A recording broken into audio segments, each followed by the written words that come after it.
tidak berperang dengan apa? Darah dan daging. Ini semuanya perbuatan iblis.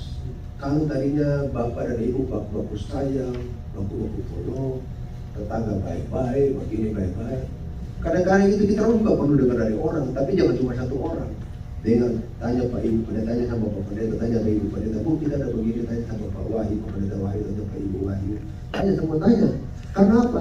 Tapi ingat, kalau bapak dan ibu bertanya, kadang-kadang konseling itu penting untuk kita mengetahui siapa, apa sebenarnya sih yang tadi. Kadang-kadang kita tidak melihat, walaupun sudah di depan mata, kita tidak tahu bahwa itu yang Tuhan mau untuk kehidupan kita. Kita merasa, ini jalannya Tuhan kok, ini jalan Tuhan, tapi kok paksa. Masih ingat waktu Tuhan Yesus bilang ke Petrus, pernah tahu dah, Tuhan, setan sudah tanya apa kita tentang Anda, supaya Anda itu dihancurkan, dikasih habis. Tetapi saya sudah mendoakan, berdoa saja supaya kamu, dan saling berdoa. Dikatakan itu kita harus saling berdoa. Doakan, pray for your brother, pray for your sister, whatever they're going through, pray. Kadang-kadang kita itu, saya tidak bilang orang Indonesia, semua dunia, nonton aja TV Meksiko, TV Amerika, itu gosip itu lebih enak daripada gospel. Iya kan? Gosip itu lebih enak didengar daripada gospel. Katanya di Indonesia lebih semakin digosok semakin sip. Tapi mau bilang, kamu bisa menguasai seluruh dunia ini, tetapi if you lost your soul, what you gonna spend time in the hell? Seorang kaya bilang kepada Father Abraham, tolong bilang sama Lazarus, kasihkan colok-colok dia punya jari di air, kau kasih pak kita mulut ini karena kita terlalu panas di sini.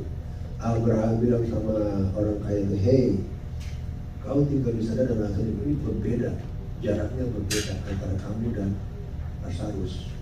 Kalau demikian kita ini punya saudara berada di dunia sana, boleh enggak bilang kepada Lazarus, sampaikan kepada kakak-kakak saya punya brothers yang ada di dunia ini, supaya mereka tidak spend time the rest of their life in here. What the Father Abraham said?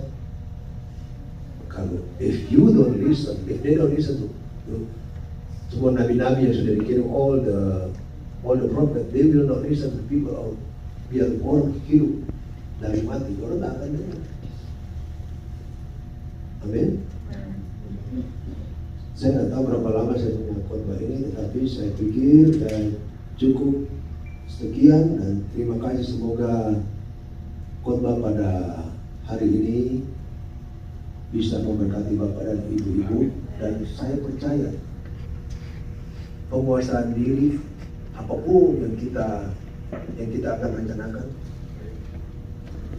Tadi malam waktu kita spend time dengan Abi di kolam renang di spa air panas, kita bicara tentang ada beberapa properti yang ada di Indonesia.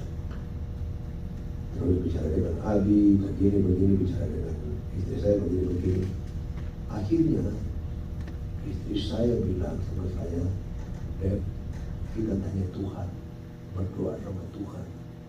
Siapa tahu Tuhan punya rencana lain tentang properti yang kami sepertinya Abi yang ada di Indonesia. Kalau orang jual sekarang, mungkin kita dapat duit, tetapi kalau Tuhan punya rencana lain tentang tanah-tanah itu, mungkin untuk dibuatkan gereja, atau dibuatkan pelayanan, kita nggak tahu, tetapi mintalah segala sesuatu itu sama Tuhan. Berbicara sama Tuhan. Ask the Lord, because in Jeremiah 33 says, all to me, and I will answer you, and great and mighty things which you do not know. Yeah. John 14 say, in the 13 and 14, ask anything in my name, and I will do it for you. Yes. Amen. Amen. Amen. Jadi minta sama dia. Kalau kamu tahu memberikan sesuatu yang terbaik kepada anakmu, bagaimana seorang bapa? Masa saya minta telur, kau mau kasih ular?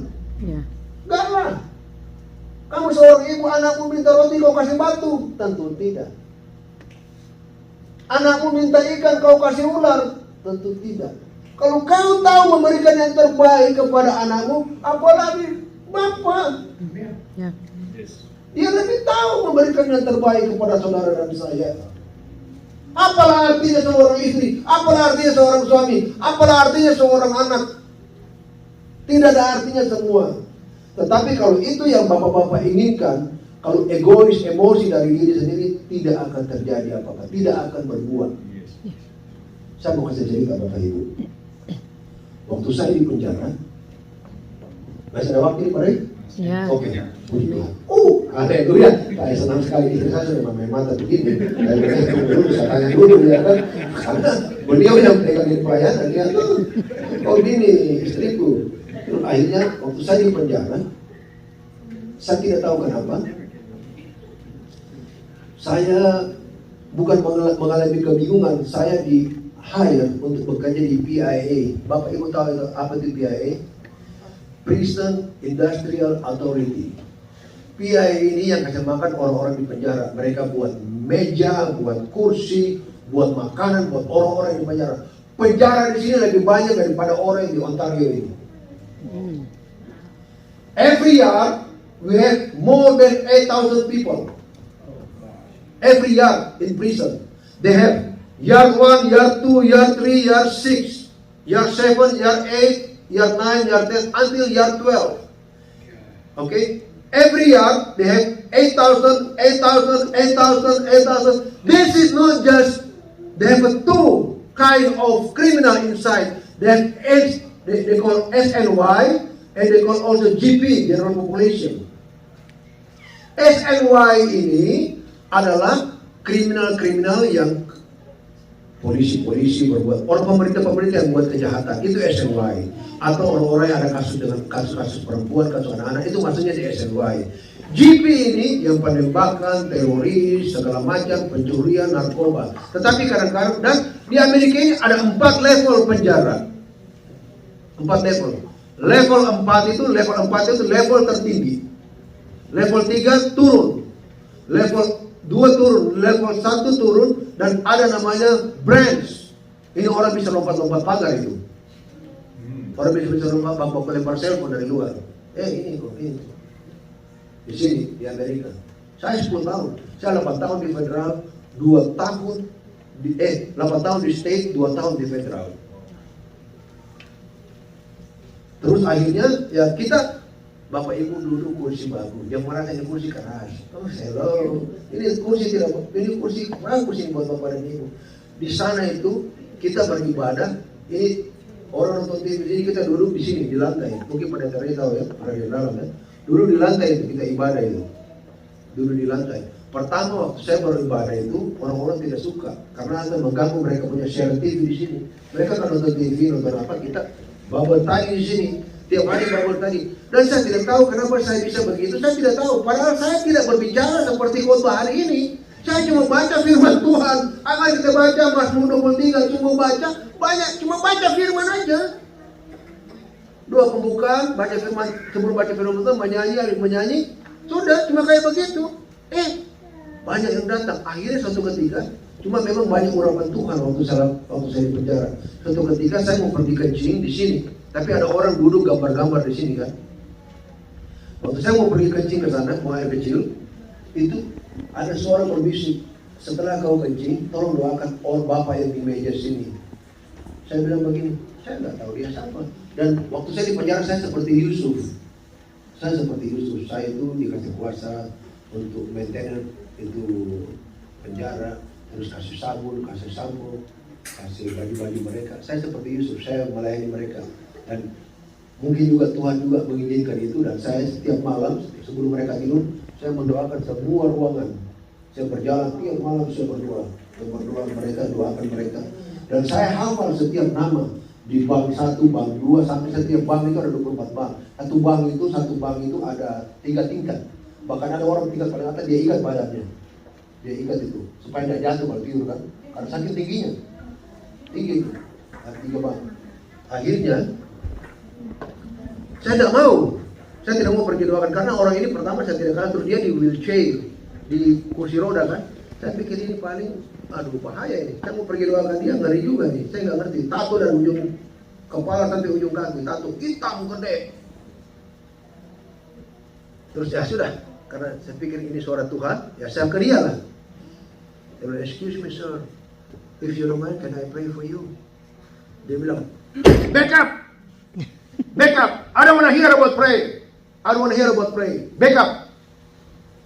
Dia bilang, mundur! Saya tidak mau dengar itu soal doa. Mundur, mundur. Saya tidak mau dengar. Mundur kamu. Saya mundur lagi.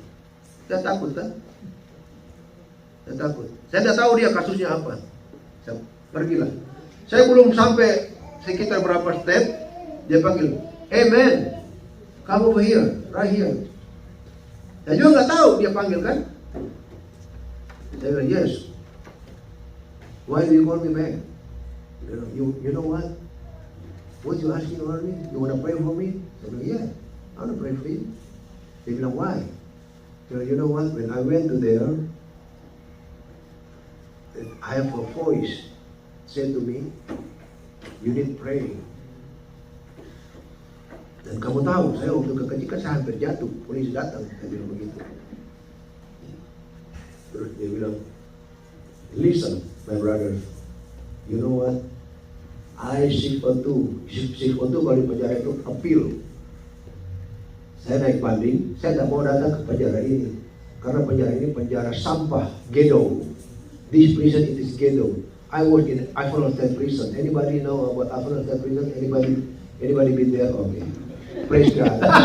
Haleluya, tidak ada yang pernah ke sana. Ya. Terus akhirnya dia itu bilang saya itu saya itu tidak mau ke sini karena penjara ini penjara narkoba, penjara orang berkelahi, banyak polisi yang di sini, banyak ini, banyak. Jadi saya tidak mau datang ke sini. Karena penjara ini, rata-rata di penjara saya itu kan itu level 2. Dia dari level 4 turun di sini. Terus saya tanya, sudah berapa lama kamu di sini? Dia bilang, baru 3 hari yang lalu. Kenapa kamu dikirim ke sini? Dia bilang, poinnya turun, jadi dia dibawa ke sini. Dia dari level 4. Saya tidak tanya kasus apa. Di penjara jangan tanya, kamu kenapa masuk sini? Tidak boleh, kamu ditidak. Dia stay immediately. Langsung dia cerita. Dia bilang, saya masuk penjara, saya ini adalah leader namanya NF, itu Nutra Familia Mafioso. Nutra Familia Mafioso, banyak mereka di LSI, banyak sekali. NF, Nutra Familia Mafia. I'm the leader, dia bilang, saya pimpinan leadernya.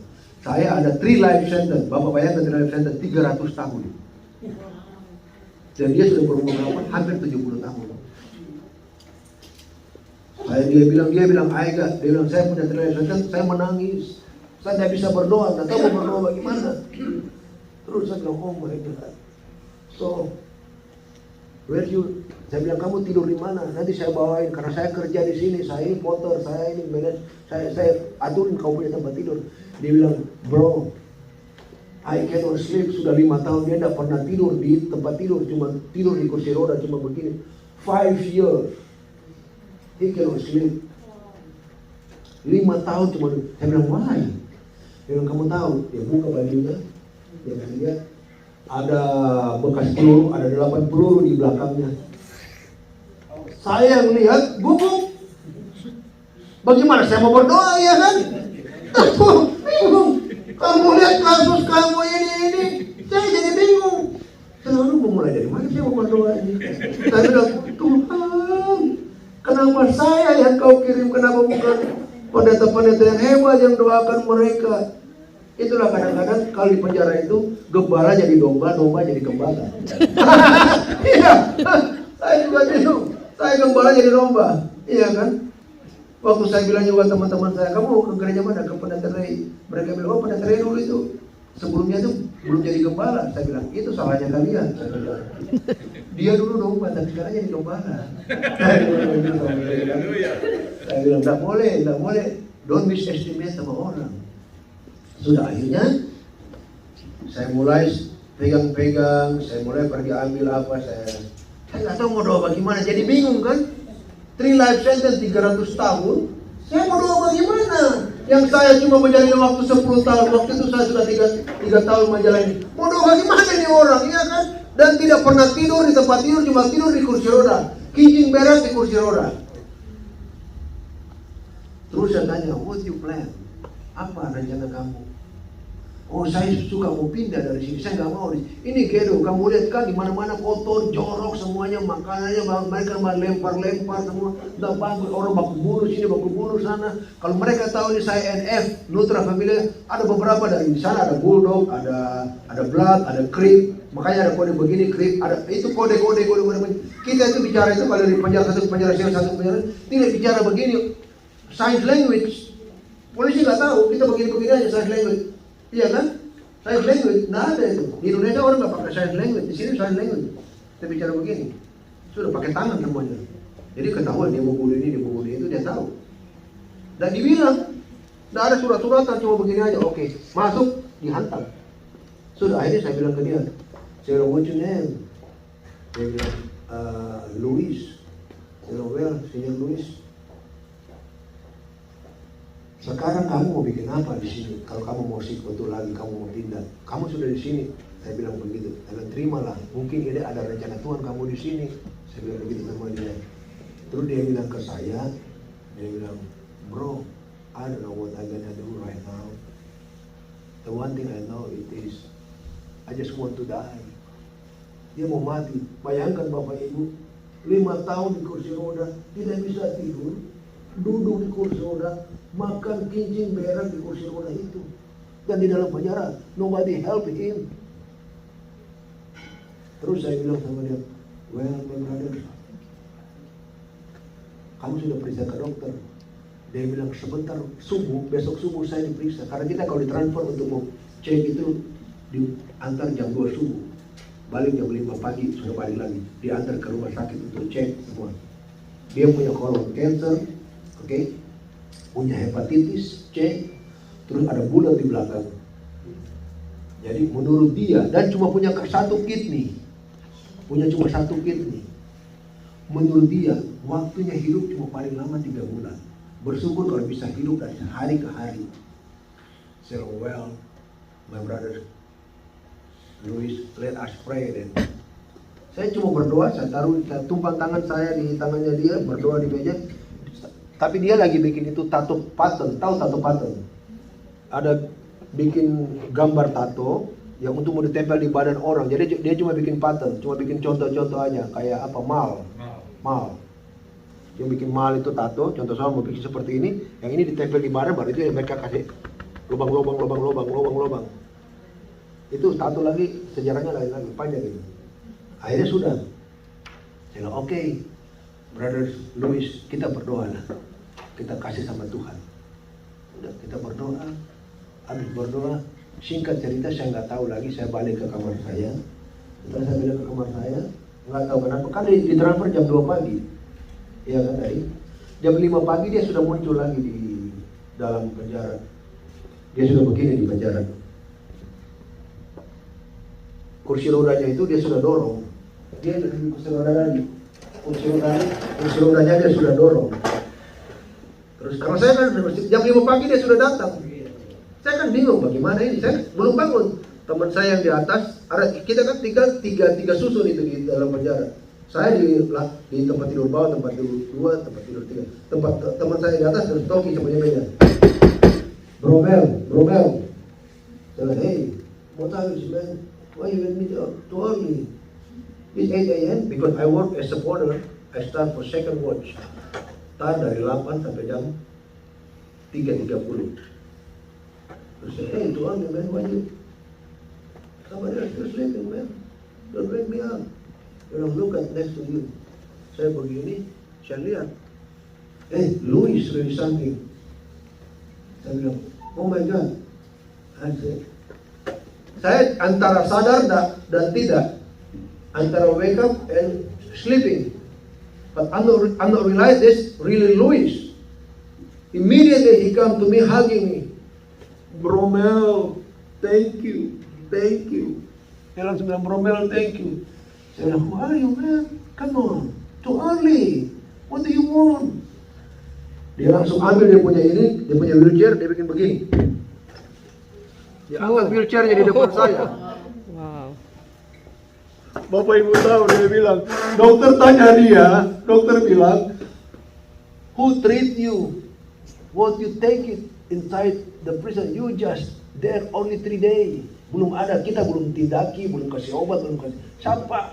Siapa yang treatment apa yang kamu ambil di sini baru 3 hari? How come? Kidney-nya normal, yang cuma 1. Pelurunya yang di dalam tidak jadi peluru, jadi daging itu peluru, 8 peluru yang dia bilang, Mel, now I can walk, I don't have to sit in the wheelchair. You know what? Dia bilang, this is about Jesus. About Jesus. Amen, amen. Haleluya. I told him, I said, Bro Louis, you know what? Dia bilang kan dia masih 602, dia tidak mau tinggal di sini. Saya bilang, ini ada rencana Tuhan kamu datang di sini. Yes. Kita berdoa saja, Tuhan pasti rubah. Amen. Akhirnya dia bilang, Bro Mel, from now on I want to serve him. I want to serve. Hari itu yang tadinya kita cuma 30, jadi 500 orang Bapak tadi tiap hari. Haleluya. Tahu nggak yang tadinya duduk di situ itu depan TV dia kasih mati, kita pakai Bapak tadi di TV itu ruang TV. Wow. Revival inside the prison, my brother. Revival. Dia bilang, Mel, akhirnya apa saudara? Dia bisa tidur nyenyak, dia bisa tidur, bisa makan enak. Padahal hari-hari yang ada bitter, kepahitan. Bayangkan saya bilang, excuse me, is anything I can pray? No! Back up, mundur kamu. Tidak boleh kamu mendoakan saya. Padahal saya datang dengan baik-baik. Jadi kalau Bapak dan Ibu merasa Bapak punya masalah hidup besar sekali, apakah Bapak pernah tidak tidur selama 5 tahun? Hell no. Sudahlah.